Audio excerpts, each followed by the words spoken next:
जय श्री गणेश। राधे राधे मित्रों आइए गणेश पुराण से तृतीय खंड का पंचम अध्याय शुरू करते हैं। अध्याय का विषय है विशालाक्ष का शनिश्चर को रोकना। शनिश्चर ने वहां से उठने का उपक्रम किया और भगवान की ओर चले। वास्तव में वहां एक अत्यंत सुंदर एवं भव्य भवन अवस्थित था। उसके चारों ओर असंख्य प्रमथ गण विद्यमान थे। भवन के मुख्य द्वार पर अन्य गणों के अतिरिक्त एक विशाल नेत्र वाला सुंदर पुरुष हाथ में त्रिशूल लिए हुए खड़ा था।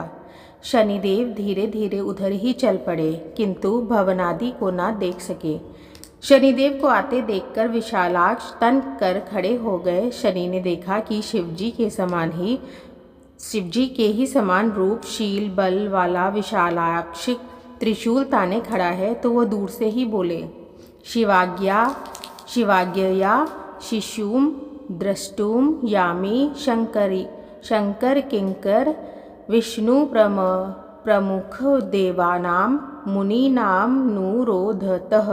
हे शिवजी के सेवक विशालाक्ष, मैं देवताओं में प्रमुख भगवान विष्णु तथा मुनिगणों के अनुरोध से प्राप्त शिवाज्ञा के अनुसार ही शिशु के दर्शनार्थ यहाँ उपस्थित हुआ हूँ।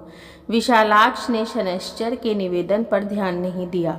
यह देखकर उन्होंने पुनः कहा, हे बुद्धिमान, हे वीर, आप कृपया मुझे जगजननी पार्वती जी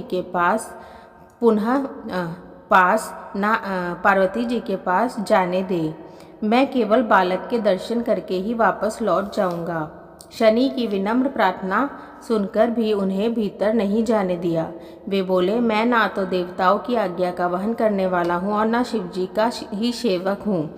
जो देवताओं का दास, विष्णु का पार्षद या शिव का किंकर हो उससे कहो। शनिदेव बड़े असमंजस में पड़े। उन्होंने सोचा, अब क्या किया जाए। कोई सामान्य पुरुष होता तो मैं उसे दृष्टि मात्र से तुरंत पीड़ित कर एक ओर डाल देता, परंतु यह तो अद्वितीय पुरुष जान पड़ता है, जो शिवजी और बैकुंठनाथ विष्णु को भी कुछ नहीं समझता। इसलिए इसके प्रति अधिक विनम्रता का व्यवहार करना होगा। ऐसा निश्चय कर शनैश्चर ने हाथ जोड़कर प्रणाम किया और बोले, प्रभु, मैं आपके पद, पराक्रम और अधिकार से अनभिज्ञ था, इसी से ऐसा कह बैठा। अब आप मेरे अपराध को क्षमा कर दे, अन्यथा मेरा यहाँ तक आने का परिश्रम तो विफल होगा ही, आशा पर भी तुषारपात हो जाएगा। अतएव कृपा कीजिए प्रभु, प्रसन्न हो जाइए नाथ। विशालाक्ष प्रसन्न हो गए। उन्होंने पूछा, तुम कौन हो? बालक के दर्शन की इतनी उत्कंठा क्यों है तुम्हारे मन में? इन प्रश्नों का उत्तर मिलने पर ही कुछ प्रयास किया जा सकता है। शनैश्चर ने कुछ विचार कर कहा, नाथ, मैं सूर्यपुत्र शनि हूँ। अपनी कल्याण कामना से भगवान शंकर के दर्शनार्थ आया था। साथ ही जगत जननी और बालक के दर्शन के भी परम अभिलाषा थी। भगवान के दर्शन तो हो गए, माता और बालक के दर्शन शेष है, जो आपकी कृपा से ही हो सकते हैं। विशालाक्ष बोले, ग्रहेश्वर, माता की आज्ञा के बिना तुम्हें भीतर जाने देना मेरे लिए संभव नहीं है।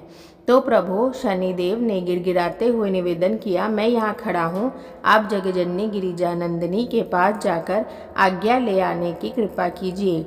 विशालाक्ष ने कुछ दृढ़ता से कहा, तुम्हारा अनुरोध मानकर मैं भीतर जाता हूँ, पर कहीं तुम भी मेरे पीछे पीछे ना चले आना। जब तक मैं ना लौटूं तब तक यहीं खड़े मिलना। उन्होंने विश्वास दिलाया, निश्चित रहे प्रभु, मैं यहीं खड़ा हुआ आपकी प्रतीक्षा करूँगा। भला आप जैसा उपकारी देव की आज्ञा का उल्लंघन कैसे कर सकता हूँ।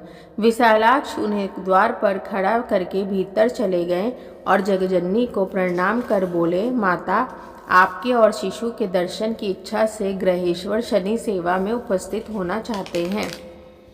मित्रों, इस प्रकार से गणेश पुराण से तृतीय खंड का पंचम अध्याय यहीं पर रोकते हैं।